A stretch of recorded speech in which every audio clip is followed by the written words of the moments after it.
Welcome to Secrets True Crime. I am your host, Amber Sitton.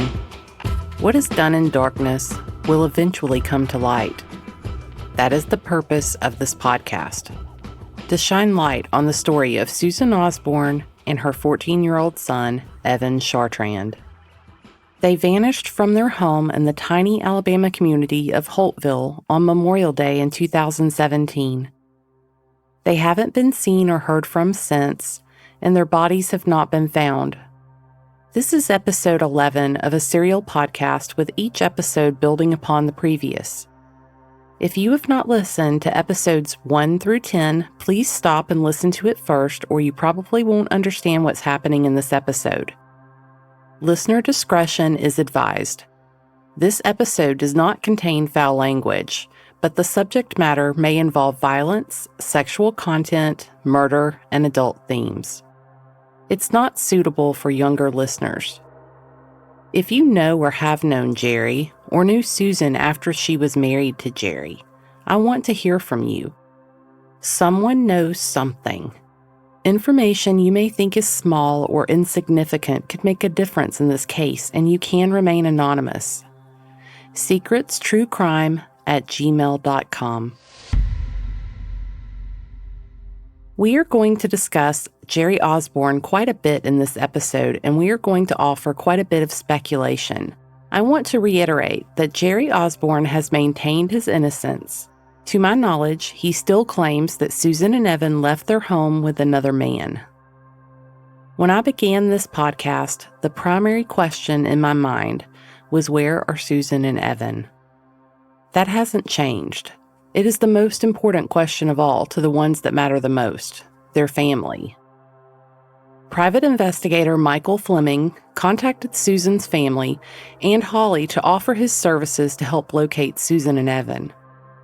Unfortunately, we believe we are searching for their bodies. Michael is the owner of Echo 7 Foxtrot, LLC. He is a Marine Corps veteran with knowledge and experience in scene investigation and evidence collection. He's also had experience assisting with missing persons and cold case investigations. His military experience spans the globe. Prior to opening Echo 7 Foxtrot LLC, he provided private and contract services specific to sensitive site investigation, sampling and evidence collection, and search and rescue operations. Michael and I spoke on the phone, and we quickly got busy sharing information, theories, making plans, and searching. You will hear about and even come along on some of those searches in the coming episodes. The tips are rolling in, and we are thankful to those who have provided us this information. In this episode, we want to briefly discuss some possibilities of what happened to Susan and Evan and provide some additional details about the types of places we believe their bodies are most likely to be found. We know there are people local and familiar with the area and people who know or knew Jerry who may have helpful information they don't realize could help. Our hope is that by sharing this information, we will receive the tips needed to lead us to Susan and Evan. I asked Michael what he thought it would take to find Susan and Evan.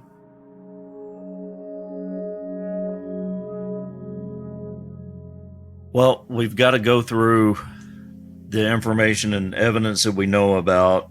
The real critical thing for this aspect, for finding where they are, is to have a solid timeline of the events, both them and anyone involved with them, and build victimology profiles, offender profiles, and put together all of the information we can gather to start either eliminating some of the possibilities, some of the leads, and some of the theories that have already come out in the course of doing the podcast and all of the other work that's been performed on the case, and try to start eliminating or at least prioritizing where the work gets done so that we can hopefully find where they are relatively quickly. It's been 2 years. It's only going to get harder as time goes by. We need to establish a timeline of the events. And we've spent a lot of time doing that, nailing down movements of everyone involved, where people were, what they were doing at various points along the way prior to the event, prior to Memorial Day weekend, and after it. That helps a lot. We re-interview witnesses, people that have already come forward and told what they witnessed, what they saw, what they heard, and we find more witnesses and we talk to them. We research everything, even if it's something already known. That's part of confirming what we already know. We dig deep into everything. Background reports on everyone involved, address histories, work records, work history, and Social Security trace reports and stuff. That's how we've been able to eliminate the possibility that Susan did willingly get in someone's vehicle and just leave and vanish. Very, very difficult to do, especially on a limited budget. Something would be out there. So we pull all of that kind of history. Criminal histories. We look at similar crimes in the area.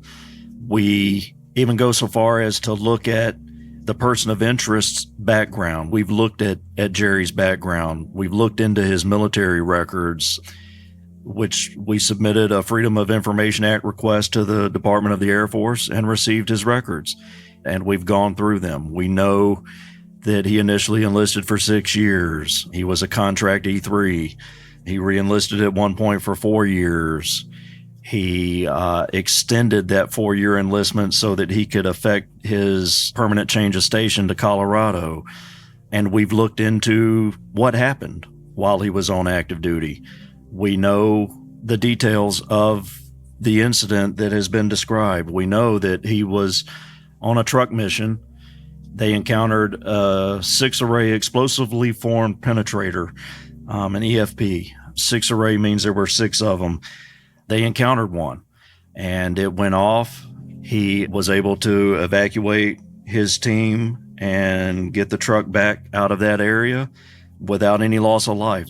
Nobody was hurt. He sustained a concussion apparently during that attack.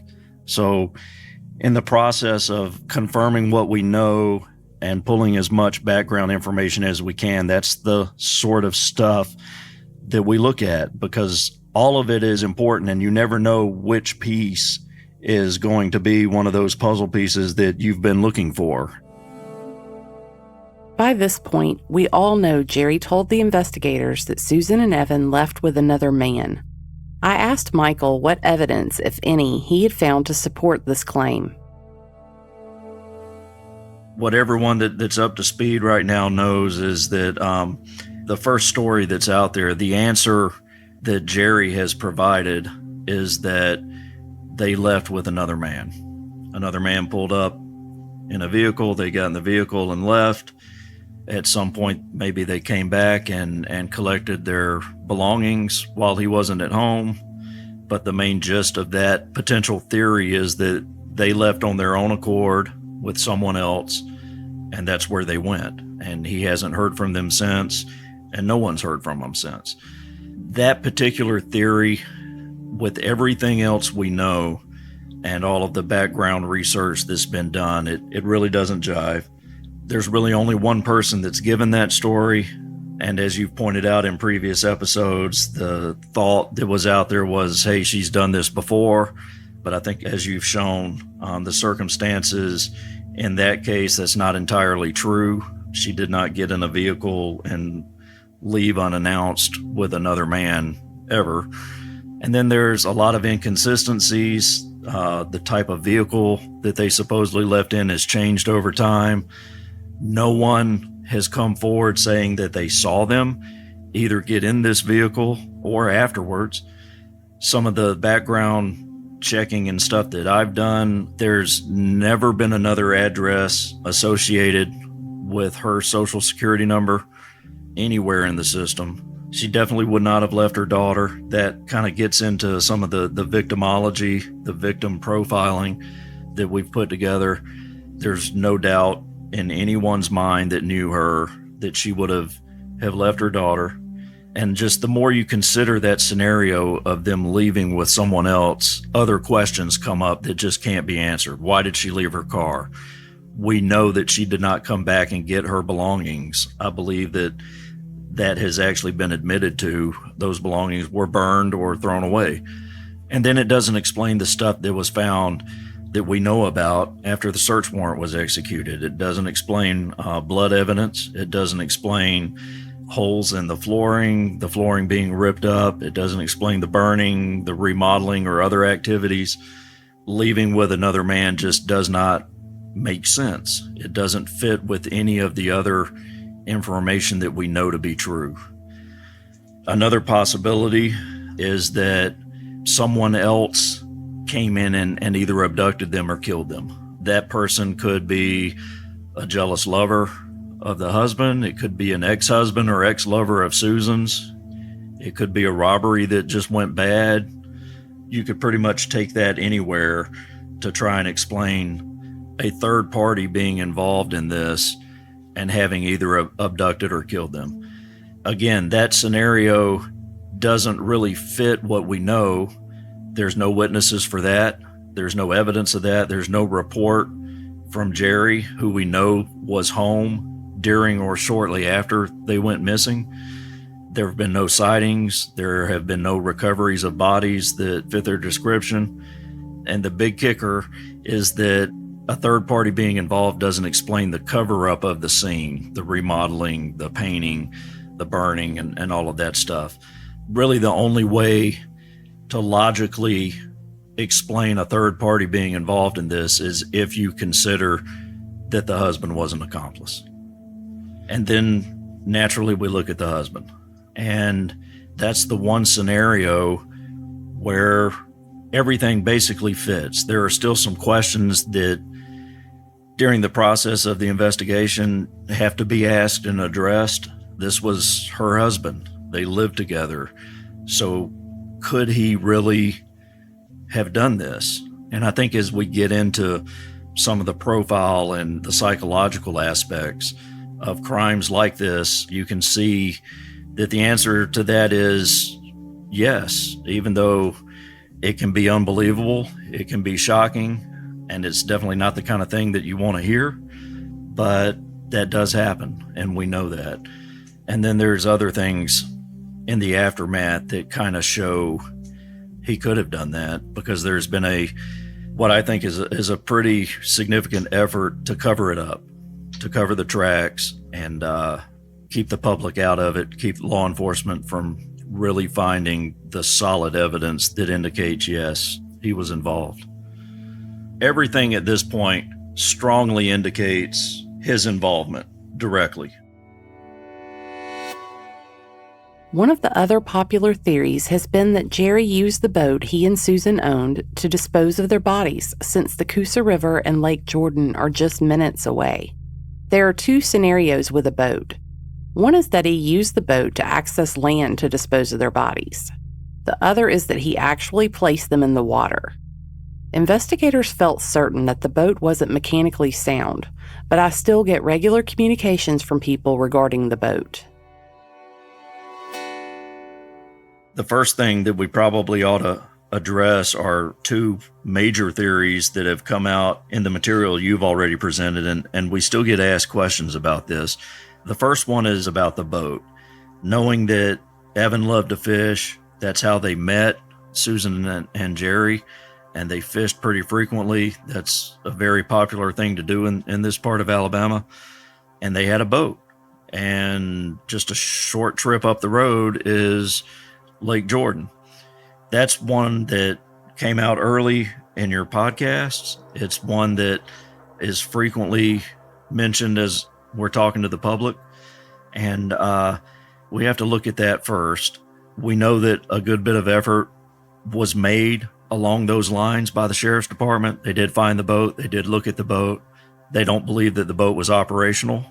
And doing more research ourselves and re-interviewing people and talking with people again on our own investigation, I think that's probably very accurate. It does not sound like the boat was operational. That doesn't necessarily rule it out. There are places in the area to rent boats family and friends have boats that he might have been able to borrow. We kind of look at other things that would impact doing that. He had a very short time frame to move the body somewhere.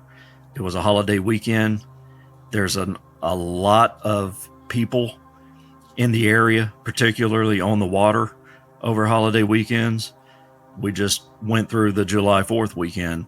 People were all over the various lakes and rivers throughout the state. And I'm sure a lot of people know that there were a few boating accidents, and dive teams are still out on the water in parts of the state looking for people as a result of that. But that kind of thing greatly increases the risk for someone who is wanting to move and ultimately hide two bodies using a boat. You could cover them, you can do any number of things, but the risk is really what drives decision making. And knowing that there are 500 to 1,000 more people down at the boat ramp on a holiday weekend than there are on a normal weekend, that's a huge increase in risk, to the point that it makes it very unlikely. So we go through and we look at stuff like that. I asked Michael if he felt it was likely that Susan and Evan's bodies could have been put into the water.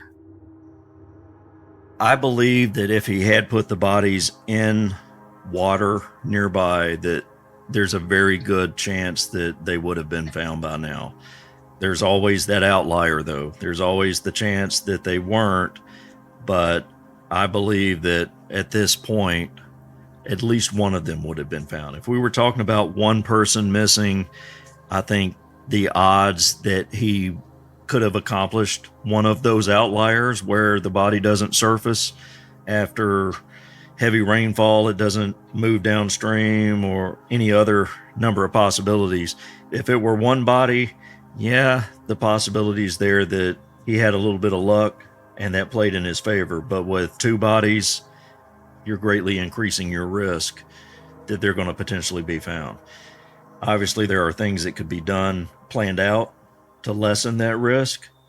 I haven't seen or heard anything yet that would indicate to me that he did anything like that. That's a scenario that I cannot rule out at this point, but I definitely think it's a little bit lower on the priority scale, simply because, like I was saying earlier, the Memorial Day weekend, in most cases, and I'll go back and cite some statistics here, and in at least one study, 31% of the offenders moved the bodies within 1 to 3 hours. All of the other ones, they moved the bodies within 24 hours. Even if you double that timeline and give 48 hours, we're talking about Memorial Day weekend. There's a lot of extra traffic on the roads. There are a lot more people on the lakes, on the rivers, doing recreational boating. They're doing fishing. There are a lot of people out there. And even the 3 a.m. idea doesn't buy you a whole lot, because in a lot of cases, these people are up at 3 a.m. because it's a holiday weekend. I think there's a lot of risk there that definitely lowers the chances of that being the case. One of the strongest theories has been that Jerry burned Susan and Evan's bodies in the large, hot fires he had going behind his home in the days and possibly weeks after their disappearance. The other thing that's come up is the burning. We know that there were some very large fires, a lot of heavy black smoke for several days, up to 2 weeks long, that we've heard about. And so the question comes up, well, maybe he burned them. That's a real possibility as well, but there's some flaws with that we have to take into consideration. That is also very risky. I'm actually a little amazed myself that someone in the neighborhood didn't just call the fire department, just based on the size of these fires as they've been described to us and the amount of smoke. When you burn a human body, it's very different from burning anything else. The smell is something that we would absolutely be hearing about. And we've talked to people that describe the amount of heat, the thickness of the smoke, and even the smell of the smoke. But anyone who's been around a burn patient or someone who's had significant burns, the one thing they always talk about is the smell. If you're going to burn a body in your backyard, let alone two, that would definitely be something that was remembered. Just recently, I had a conversation with one of your listeners, actually, who used to work in an ER in Montgomery. And she described having a burn patient come into the ER that had major burns. And before she described anything else, the one thing that stood out in her mind was the smell, to the point that scrubs had to be basically thrown away. And getting that smell out of your nostrils, out of your mouth it was such a traumatic exposure that's something that she remembered from that experience. And in my experience, it's been the same thing. So that's a big factor in ruling that out. The other part of that is, if he had done that, it was brought up with, in the course of your own investigation for the podcast, it's almost impossible to completely burn away all the evidence. Contrary to a lot of people's belief, burning something does not destroy it. It's a chemical change, and something always stays behind. When you're looking at bone, it takes an awful lot of effort to try and get rid of bone. So I believe that if he had done that it would be evident.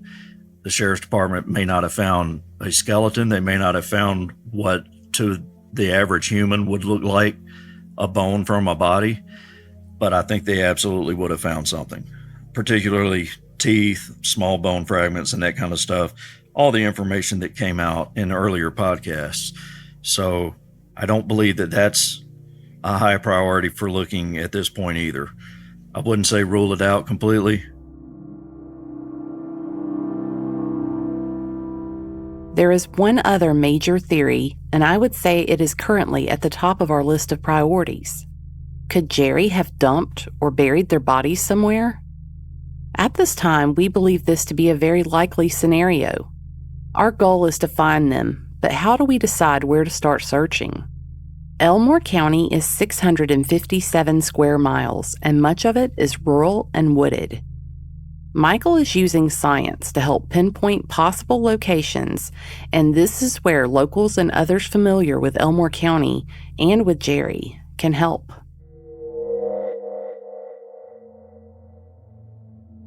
I think, and I believe, that the profile and the evidence that we know about, all of the indications are that the bodies were moved, at least away from the initial crime scene.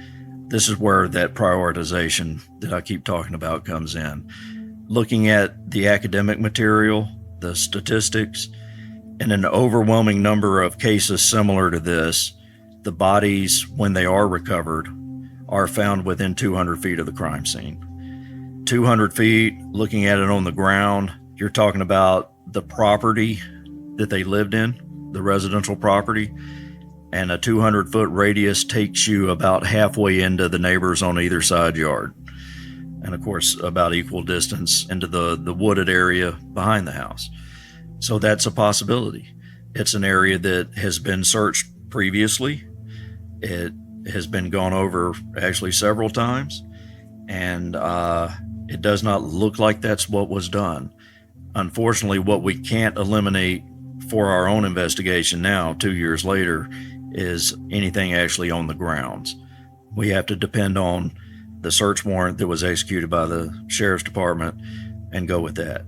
So if they aren't within that 200-foot radius, then you're looking for, and this is what the offender profile tells us, he would be looking for a place where he feels comfortable, a place that he probably knows and has frequented often, because not only would he know that area and know when other people might be there, but he would also have some sort of anonymity while he was there. So if someone did see him either going or coming from there, it wouldn't necessarily stick out in their mind, because they've probably seen him there before, or they know that he would have a reason to be in that area.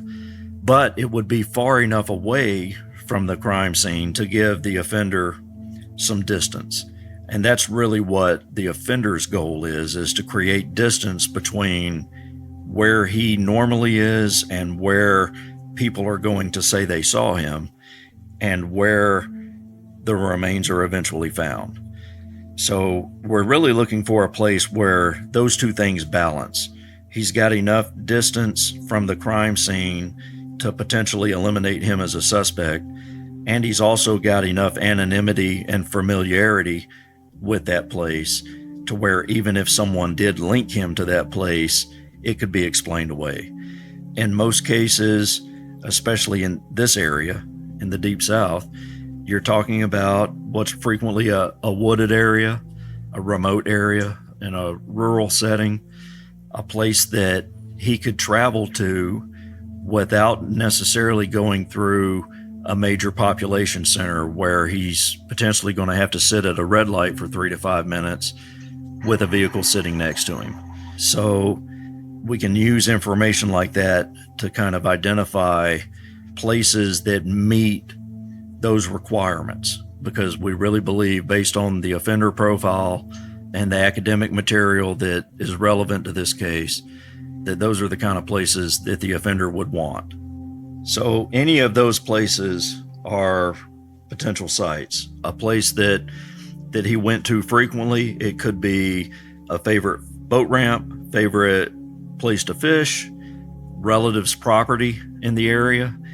The thing with relatives' property, it would most likely be a place where he was familiar enough and went to that area enough that even the family members would not question him being there. Like the kind of place where he wouldn't necessarily have to call ahead and say, hey, can I go out on the back 10 acres and cut some firewood? He would believe that he had carte blanche to go there, but not necessarily. Like I said, there's always outliers, but I believe based on the offender profile that he would want to limit the exposure and the knowledge of other people to include some family. That's not necessarily the case if he's close enough, has a close enough relationship with those family members and enough trust in them or enough control over them. But anything like that could definitely be a possibility. The statistics tell us it's most likely a wooded area. It would have limited public access. If it did have public access, it would have very limited usage, because part of distance is time. So he would want a place that he knew was going to buy him some time. Eclectic is not too far to eliminate. That area would meet the information that we've pulled from academic sources that indicates that wherever possible, the offender is not going to want to travel through a major population center. He would not have to necessarily travel through a major population center to get from the residence to an area outside of Eclectic. There are plenty of back roads that could be taken to avoid the potential of that scenario where you're sitting at a red light and someone's sitting next to you wondering what you have in the back of your truck. Land features and topography play into it. It takes a lot of time and a lot of effort to dig a grave. And the timeline that we've developed doesn't really give him a whole lot of time to go out and do that sort of stuff. He may have an accomplice to do that, but even if you throw an accomplice into the mix, I don't believe that this is not the kind of task that an offender just subcontracts, if you will, because his life very well may depend on it. So he would be definitely interested in land features that would help with concealing the bodies. Deep ravines, a well would be something that would definitely catch his attention, I believe. Something with a water source on it, a pond. Not that he would necessarily use it. That's one of those that, without some additional information, we would have to consider. later on, but having a water feature available is sometimes attractive in cases like this, but definitely an area that had very different topography features on the land, deep ravines, fallen trees. A lot of times, because there are so many other tasks that the offender has in his mind that he needs to take care of to ensure his freedom, a lot of times they don't really even take the time to dig a real grave. They're looking for a low-lying spot where they can use fallen trees, ground brush, and other natural features to help hide the bodies. Ravines work really well because it's a lot easier to move a body further away from a vehicle access point with a downhill slope. And so a lot of times, and in fact most of the times, remains are found, if there is a major slope nearby, they are found on the downhill side. That should make obvious sense. And even if they do take the time to dig, features like that help them with that digging process.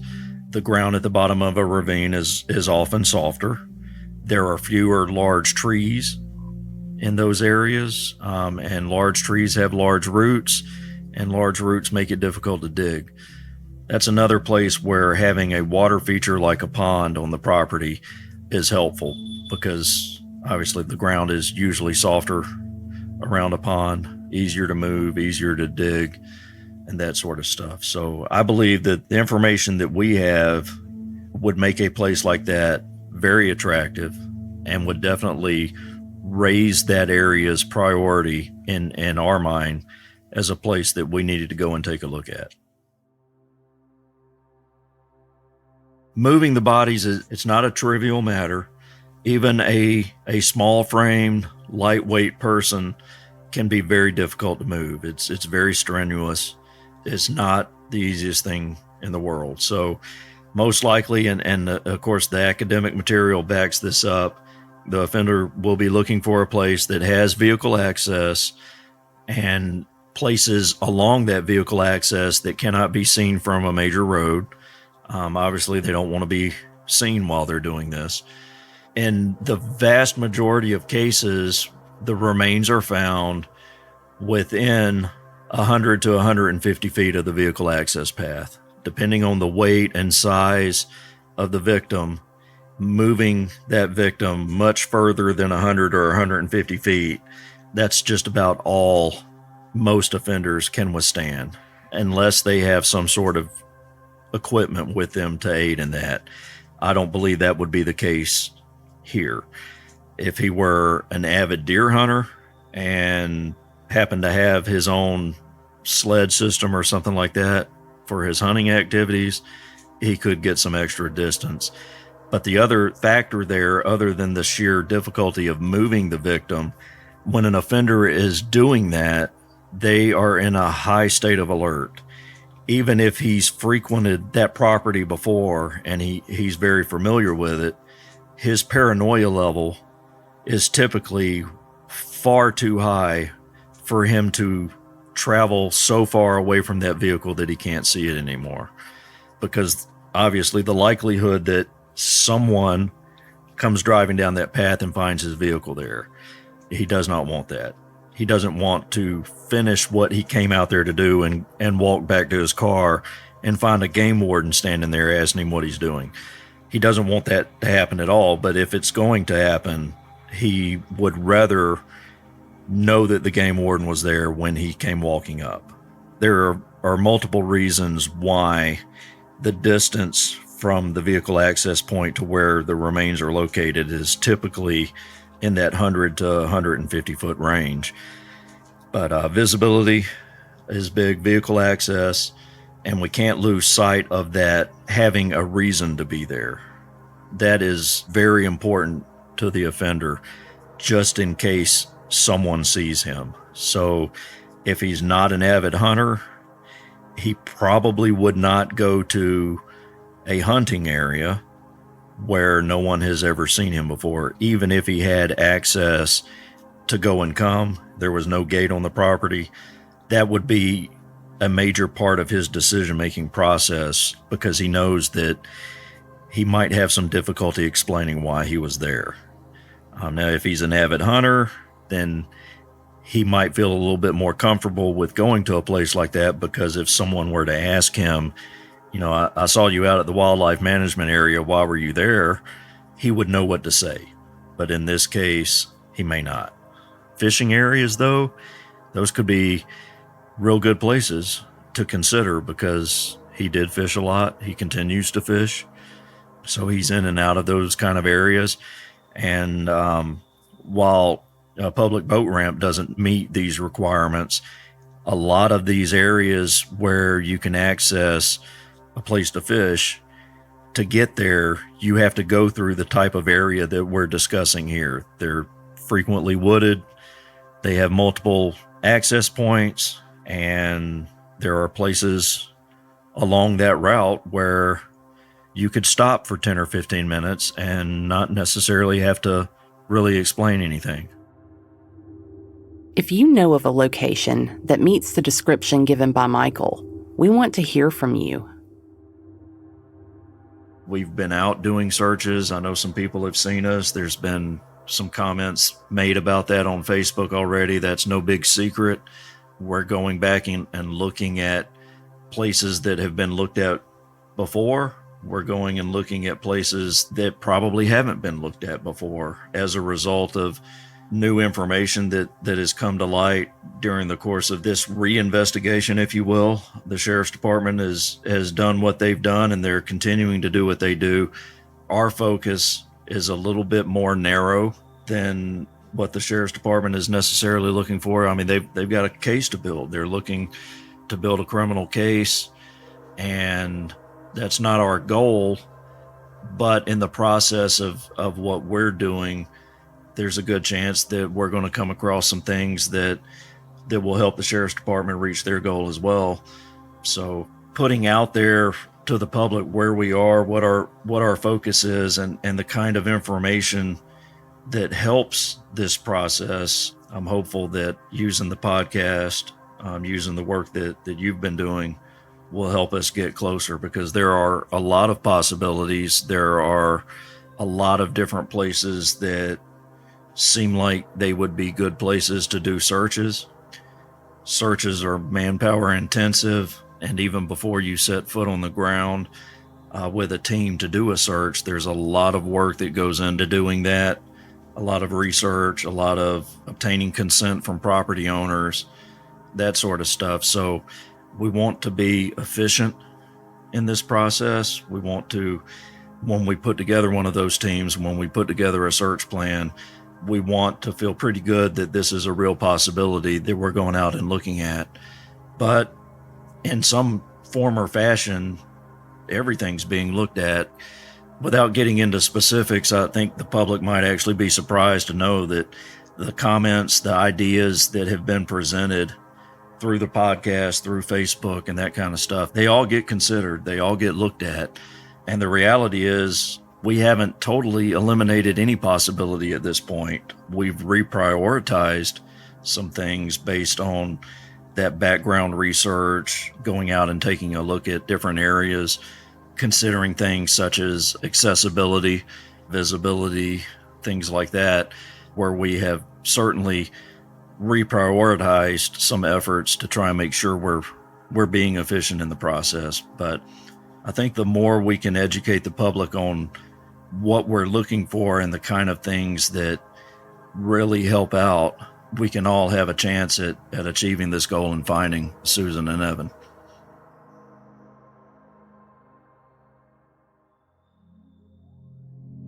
So there are places where we all, us on our investigation and the Sheriff's Department, need information.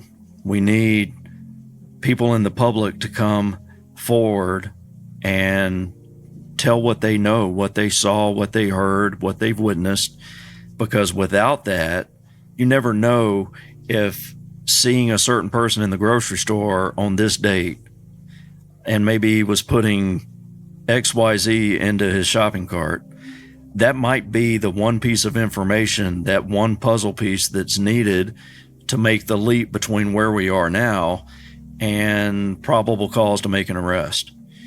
On our side of the investigation, that might just be the one key piece of information we need to nail down our timeline of events and make sure we're searching the right property.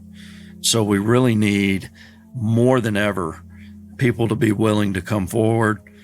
There's an anonymous tip line. There are ways to tell what you know. If you're afraid, if you're worried, if you don't want to get involved, there are ways that you can help the investigation regardless. Because we know without a doubt that there are people out there right now, possibly even listening to this podcast, that know something.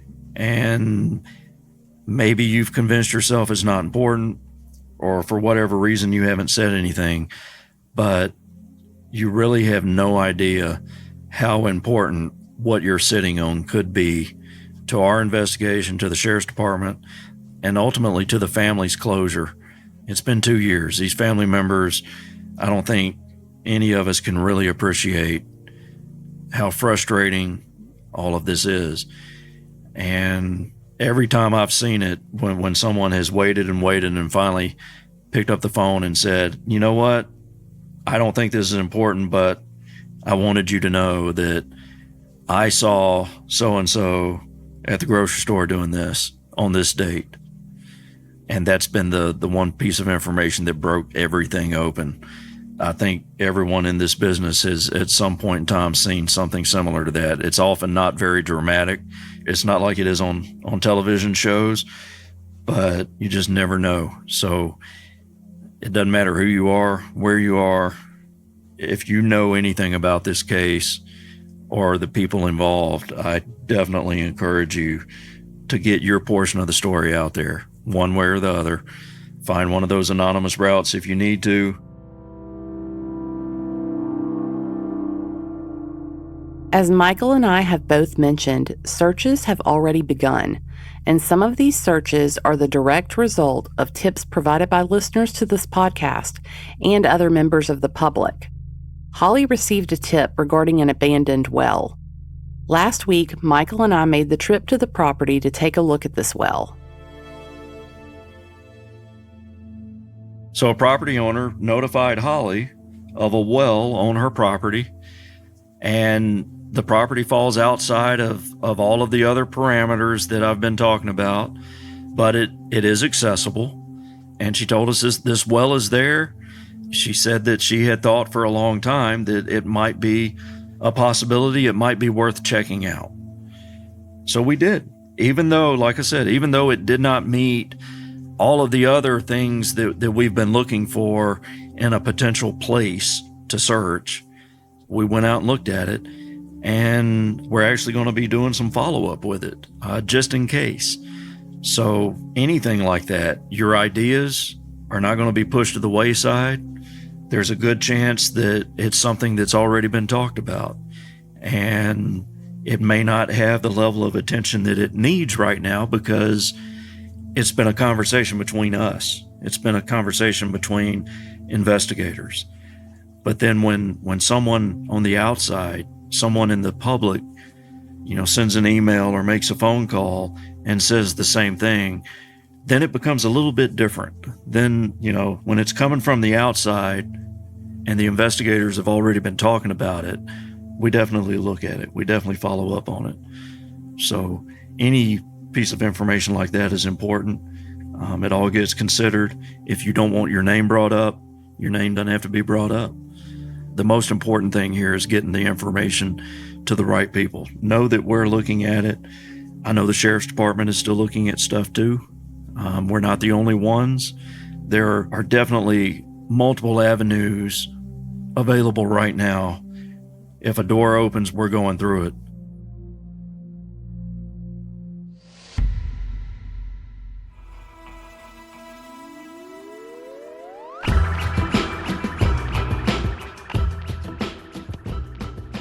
Thank you for listening to Secrets True Crime. If you have any information that could help in solving the disappearance of Susan Osborne and Evan Chartrand, please call the Elmore County Sheriff's Office at 334-567-5546. You may also email me at secretstruecrime@gmail.com. Like Michael said, even the smallest amount of information could be the missing piece that could change everything. You can be anonymous. I want to say thank you to those of you who have already contacted me with information and those who've reached out to encourage me. Each of you has provided a tremendous amount of help, and you are making a difference in this case. Not only am I appreciative, but Susan and Evan's families are thankful as well. If you are enjoying this podcast, please let us know by giving us a 5-star rating and review in Apple Podcast. I'm active on social media and often share photos of Susan and Evan. Follow Secrets True Crime on Facebook, Instagram, and Twitter @SecretsCrime. The audio editing and post-production for this show is by Kane Power at precisionpodcasting.com.